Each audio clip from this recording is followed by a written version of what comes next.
This video is a review of a product that is in beta. My review and critiques of this product in its current state may not be an accurate representation of the final product. This current review of the product was not provided for me. It is something that I have purchased myself with my own money. Wagwan y'all, it's Dimz back for the attack, but you already know that. Today we're going to be reviewing a unique fight stick called the ThumbPro from ThumbPro Arcade.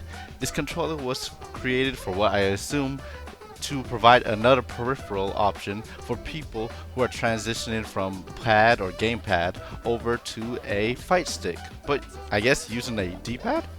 So what came in the box itself is the controller, obviously, instructions how to use it, and this cute little thumb sleeve that goes over your thumb and it makes your movement across the D-pad very slick.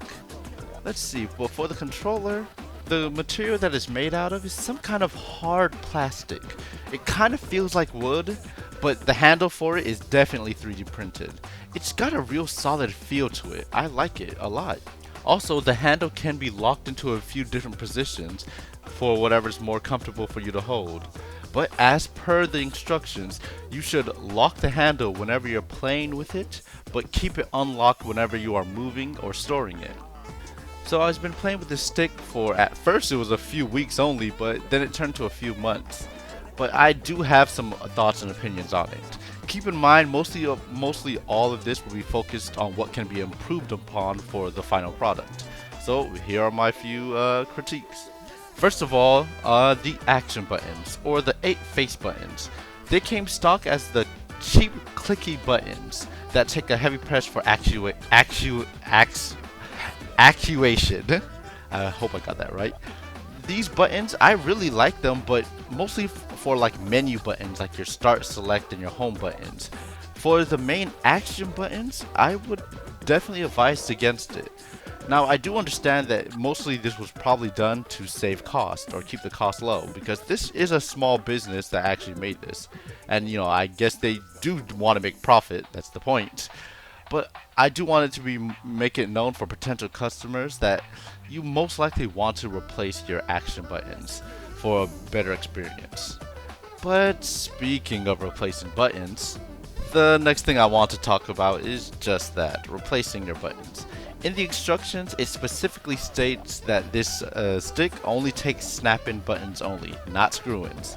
I thought this sounded weird, but then I opened up the stick and I found there are specific sunken areas where that is made to accommodate snap-in buttons, but it will also disallow screw-in buttons to easily be used.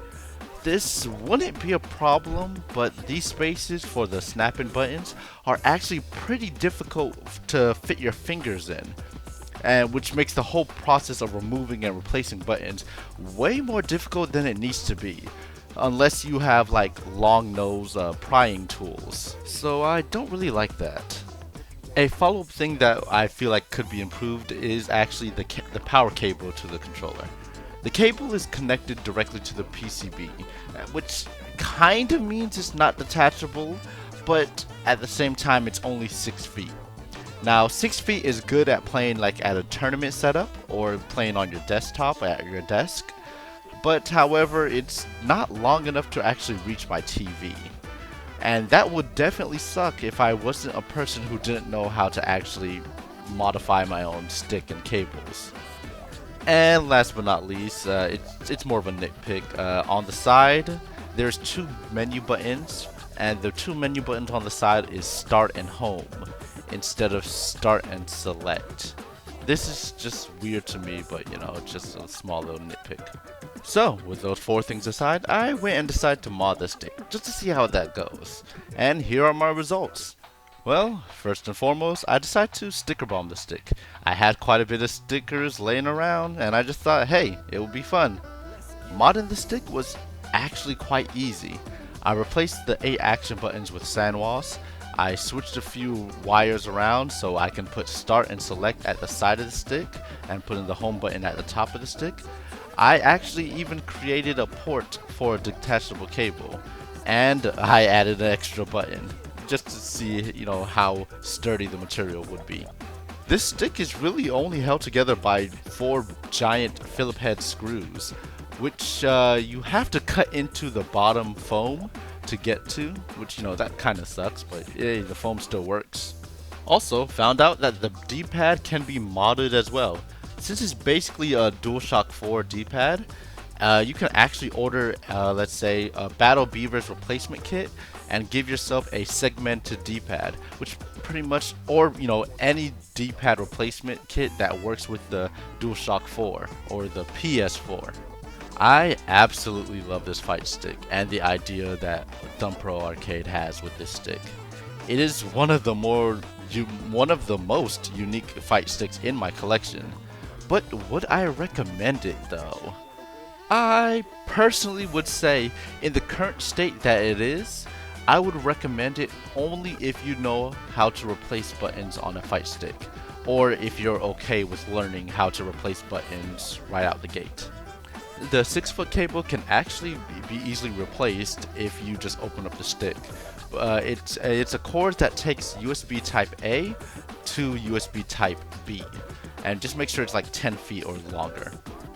However, my feelings are still a bit mixed, because I feel, or what I assume, the mission goal of this fight stick that ThumbPro Arcade has set up is to give people coming from the standard pad controller to fight stick something familiar and something similar.